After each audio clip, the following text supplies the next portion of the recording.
Is likely to have waived spectrum dues worth 6 lakh crore rupees. Sources say the waiver will only apply to government departments like the Department of Defence, Railways and Space. Ashmit is standing by with the details. Ashmit, so just to be clear, there's no waiver for PSUs and certainly no waivers for private players. What has been cleared by Cabinet? Well, just the term spectrum waiver, it sparks a lot of interest. But again, that's an important clarification that you gave, that this is not for PSUs, this is not for private players.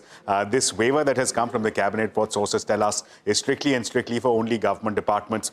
Bear in mind, departments such as the likes of Defence, Space, INB, Railway are allocated spectrum on an administrative basis for their operations, for their communication requirements. The spectrum is allocated by the DOT and therefore, as a result, they're required to pay the spectrum dues in question. Now, these dues date back to early 2000s and because of non-payment had swelled on account of interest, on account of penalty components compounding over the very many years, swelled to north of 6 lakh crore rupees. And that is the question that was put before the Cabinet. One government department having to pay the other.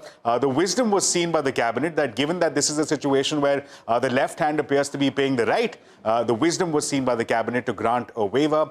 This waiver, again, to clarify, is meant for these government departments for their spectrum dues on account of their interest and penalty components. Now we're given to understand that after this relaxation, they'll only be required to pay a minimal interest burden as well as the principal component. That is the main charge that has now been approved by the Cabinet. But again, to reiterate, this is purely and purely for government departments, the likes of Defence, Space, Railways and INB, not for PSUs and definitely not for private players.